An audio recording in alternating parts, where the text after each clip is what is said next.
Let us begin a new chapter called N-particle system,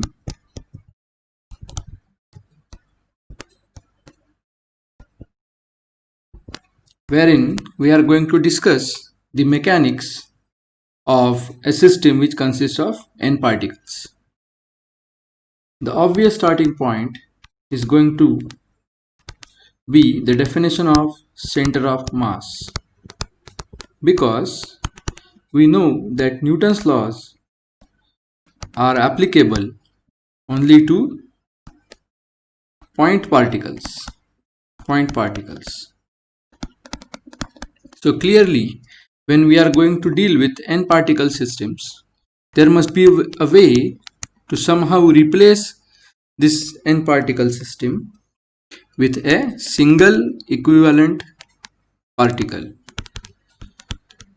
so that we can apply Newton's laws of motion to that single equivalent particle in order to study the motion of that n-particle system. For that purpose, we are going to define the term center of mass. As a formal definition, the center of mass is defined as an imaginary point at which the whole mass of the body is supposed to be concentrated.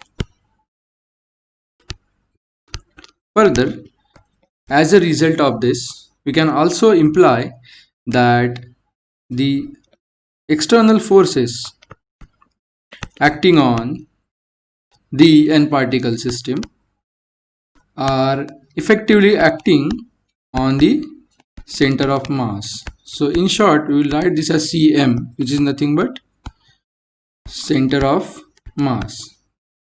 So the center of mass is a point at which the entire mass of the system is supposed to be concentrated, and as a result, we can assume that all the external forces acting on the body or the system are effectively acting on the center of mass. So if we assume a system consisting of n particles, in order to study the motion of those n particles, we need a frame of reference. In this case, we are going to use a Cartesian coordinate system consisting of three axes x, y and z to study the motion of our system. Now suppose m1, m2 and so on are the masses of the system, the particles which are the constituent particles of the system, and suppose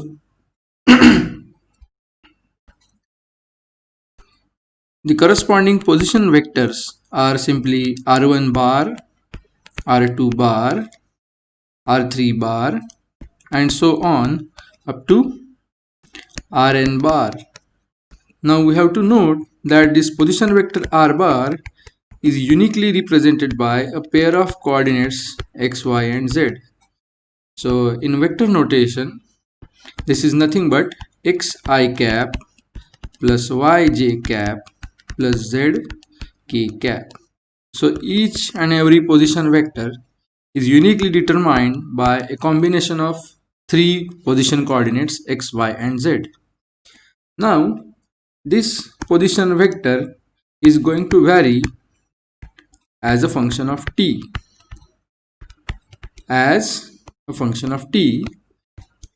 if the particle moves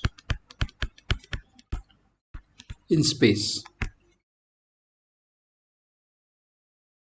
So all of these particles are subjected to motion, or they are going to displace themselves in this x, y and z coordinate frame, so that their corresponding position vectors are going to be a function of t.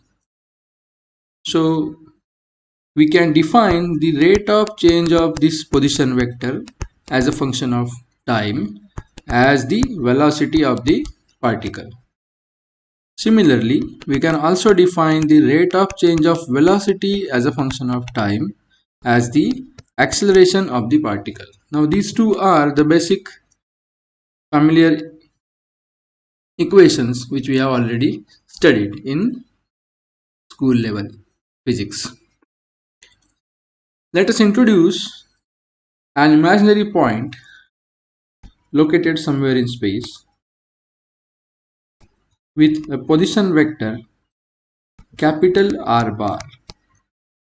This point is going to be the center of mass of the system. Center of mass of the system. So, as per the definition of center of mass, what would be its mass? Capital M. The mass is going to be the summation of the masses of all the constituent particles of the body. So, capital M, which is the mass of center of mass, is going to be just the summation of mi's, where I runs from 1 to n. So this is a way in which this summation is written in a shorthand notation. So this condition or this definition follows from the first part of the definition of center of mass. So the mass of the center of mass of a body is nothing but the summation of all the masses of the constituent particles of the system. Now the next task is to locate or define the position vector R bar of the center of mass. Clearly,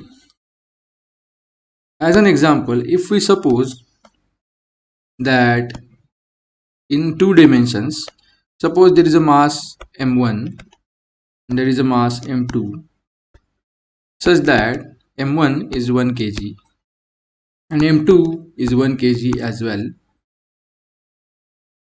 So by symmetry, we can say that the center of mass lies at the origin. But if somebody changes this weight to 2 kg, so this mass is going to be heavier in that case. And we can then note that the position of the center of mass shifts towards the heavier mass. So by following this analogy, we can say that position vector R bar is determined by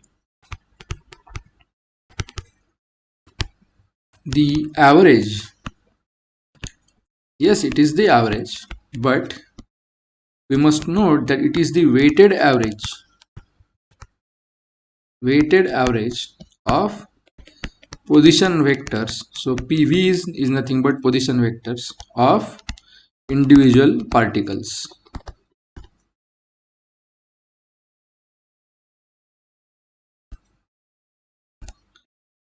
So what that formula should be? Since we are saying that it is a weighted average, we mean by this that capital R bar is going to be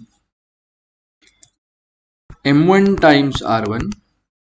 So we are going to multiply the position vector of first particle by its mass plus m2 times r2 plus and so on up to mn times rn.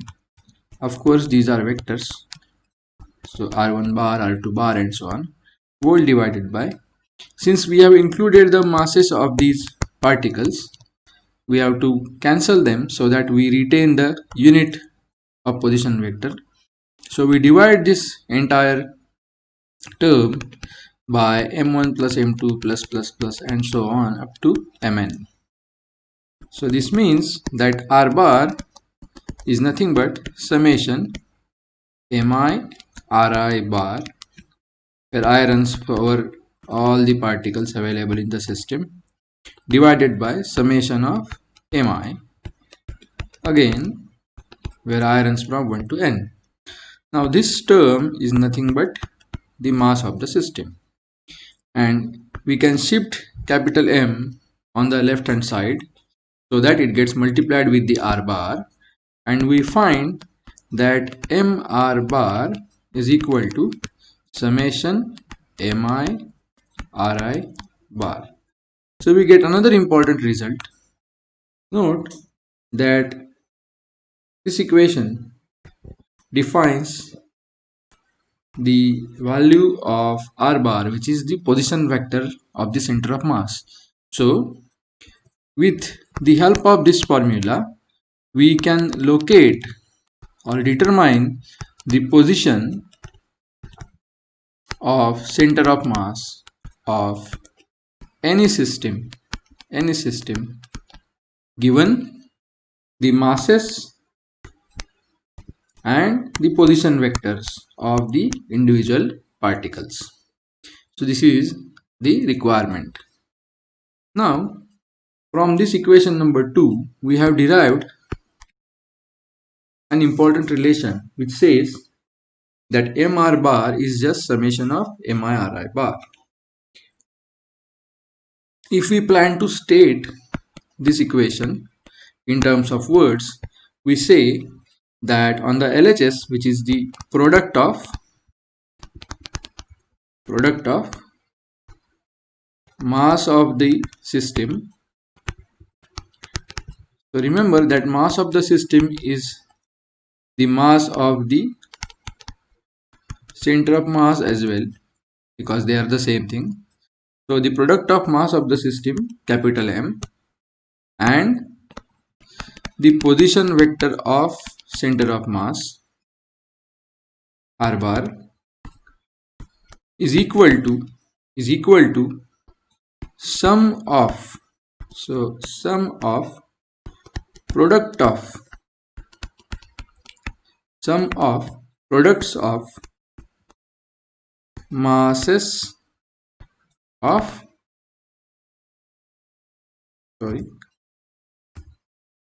masses and position vectors of individual particles. So just look at this equation, which says that the product of mass of the center of mass or the mass of the system and the position vector of center of mass is equal to the summation of products of the masses and position vectors of individual particles.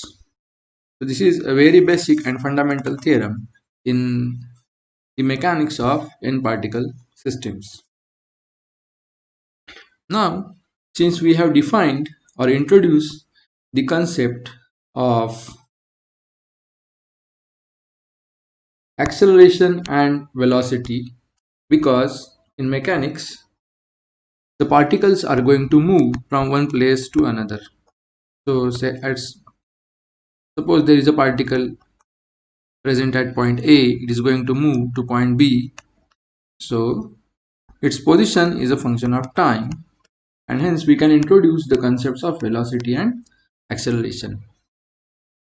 So let us differentiate this equation 3 as a function of t, because we need to connect this equation with the Newton's law. Why do we want to do that? Because if we recall from the definition of center of mass, the second part deals with the application of forces. So let us carry this equation 3 and differentiate it with respect to time. So d by dt of mr bar is going to be d by dt of summation mi ri bar. Now in the discussions which we are going to follow, we consider the cases where the masses are constants. So mass of any of the particle is not going to change. Clearly, the mass of the system is also not going to change. As a result of this, all the masses will come outside the derivative, and we get m dr bar by dt equal to summation mi dri bar by dt. Now, by the definition of velocity, this is nothing but vi bar, which is the velocity of any ith particle. Velocity of any ith particle. By the same analogy, this is going to be the velocity of the center of mass. So let us denote this by capital V bar. So after introducing these two terms, we write the same equation as mv bar equal to summation mi vi bar.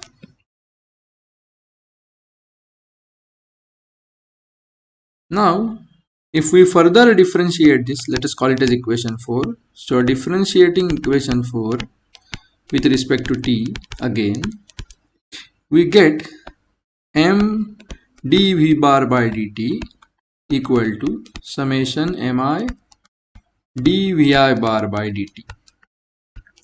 Now again we have defined this term as the acceleration. So clearly the other term on the left hand side is going to be the acceleration of center of mass. So let us denote this by this symbol a bar with a subscript cm. So this becomes m acm bar is equal to summation mi ai bar.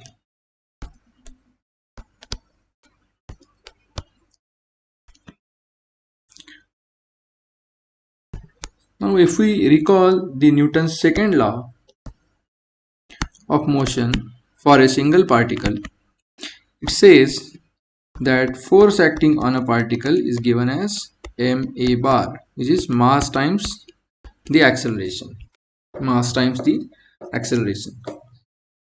So if we extend this formula for the n particle system, we can say that fi bar, which is mi ai bar, is the force acting on ith particle.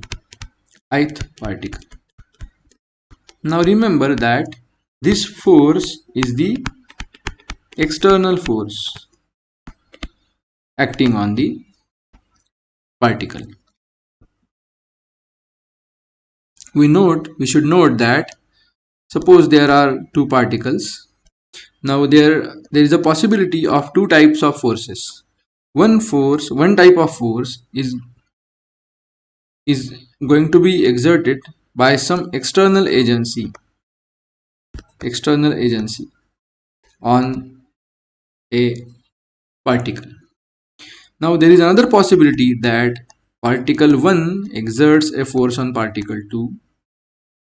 Similarly, by Newton's third law, we note that equal and opposite force is exerted by particle 2 on particle 1. So these forces which are exerted by the particles among themselves are called as internal forces. And we can note that internal forces always exist in pairs which are equal and opposite to each other. So force exerted by particle 1 on particle 2 will be equal to minus of the force exerted by particle 2 on particle 1. So the net result of addition of these two forces is going to be 0. So in this discussion, we are not going to include the internal forces, but only the external forces which are exerted on the particles inside the system by some external agency. Fine. So if we continue with this definition, we can see that summation mi ai will be just summation fi bar, which is f1 bar plus f2 bar and so on. up to Fn bar, and this is nothing but F bar. We can mention this as F external if we want to make sure that this is the external force acting on the body. Now from equation 5 we can see that on the LHS we have MACM bar, so we can write it as summation mi ai bar is equal to MACM bar. Now what does this equation tell us? That the external force or the net external force acting on the n particle system is equal to mass times acceleration of the center of mass. But this term, which is mass times acceleration of the center of mass, is the force acting on the center of mass. So these two forces are the same. Thus, we can safely assume that the center of mass can replace the entire n particle system, because it has got the mass of the system and the force acting on the center of mass is same as the force acting on the n particle system. So this satisfies or provides or justifies, we can say, the second part of the definition of center of mass, that we can assume that all the external forces acting on the body are acting on the center of mass of the system. Now let us take this discussion further to define another quantity which is of much importance, which is called as linear momentum. Linear momentum. For a single particle, the linear momentum is defined by letter small p bar, and it is defined as the product of mass of the particle and the velocity of the particle.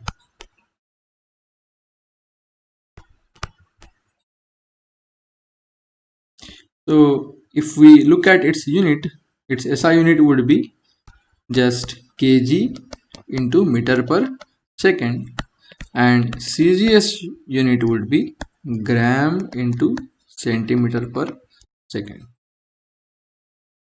The same definition can be carried forward for this n particle system under discussion.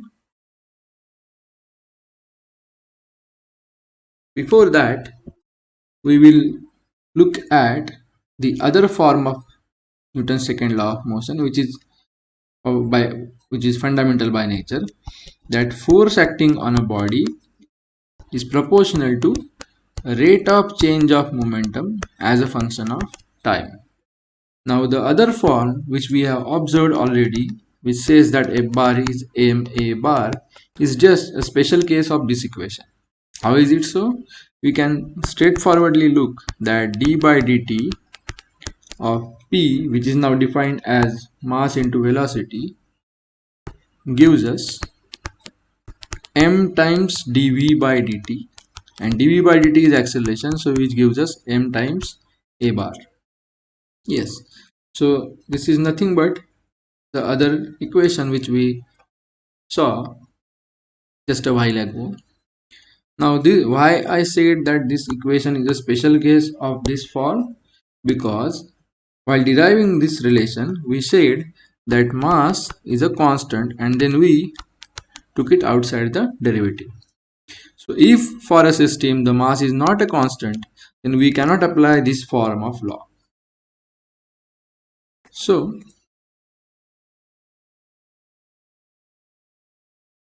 here we can observe a thing, that if the momentum is constant, so if the momentum is constant or the velocity is constant, because momentum is mass into velocity, then we see that derivative of a constant term is 0.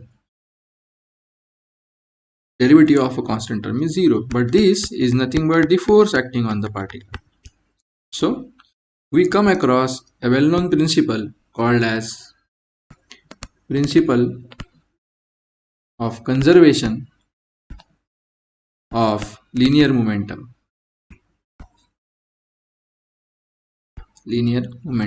Which says that if the force acting, the external force, net external force acting on a body is 0, then its linear momentum is conserved, or it remains constant, or it remains the same. Let us continue this discussion for the n particle system now. N particle system. So since there are n particles, we must have n terms, each of which represents the momentum of the particular particle. So we have P1 bar, P2 bar up to Pn bar as the corresponding linear momenta of the particles of the system. So the net momentum of the system, now we are going to call it by capital P bar, will be the vector sum of individual momenta. So that is P1 bar plus P2 bar plus up to Pn bar, or in the familiar summation notation we write it as Pi bar. Now it is taken to be granted that the summation over I implies that I runs from 1 to n. Let us not continue to write it at every step of our discussion. So this P bar will be the net momentum of the n particle system. So in other form, we can also say that this P bar is summation of Mi Vi bar. Mi Vi bar. Similarly, we can define the momentum of, the linear momentum of center of mass. Let us denote it by some other letter, capital P with a subscript Cm, so that it implies that it is the linear momentum of center of mass, as the mass times velocity of the center of mass. So this equation directly follows from the definition of momentum, that momentum is equal to product of mass and velocity.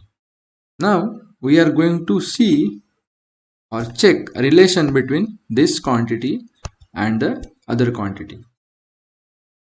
Remember that this is the linear momentum of center of mass, and equation 8 is the linear momentum of the n particle system. If we differentiate equation 9,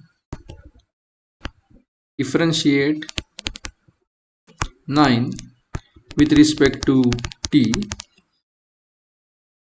we get dPcm bar by dt equal to, again note that the mass is constant, so m into dV bar by dt, which is m into Acm bar by dt. Since dV bar by dt is nothing but the acceleration of the center of mass. But we have already proved that this m into Acm bar is the total external force acting on the body, or the summation of individual forces acting on the particles. So this result is derived by differentiating equation 9 with respect to t. Now similarly, let us look at equation 8 and differentiate 8 with respect to t.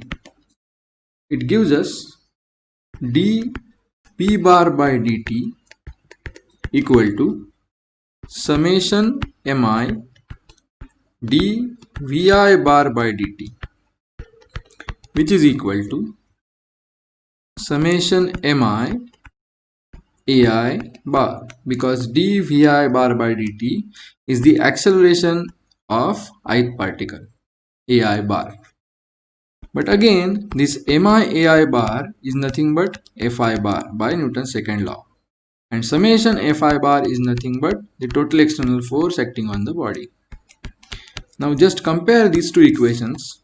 Their right hand sides are same, so must be their left hand sides as well. So this means that this term is same as this term, or PCM bar is same as P bar. That is, the linear momentum of the n particle system is same or equal to the linear momentum of center of mass of the system. So this is another important result in relation to n particle system. Further, we can define a principle of conservation of linear momentum for this system as well, since if we assume that p bar is a constant, that means dp bar by dt is going to be 0. Thus, the force acting F bar, note that dp bar by dt is same as the external force acting on the system F bar. So if dp bar by dt is 0, it means that F external is 0. That is, if the total linear momentum of the system is constant, then we see that force acting on the system is 0.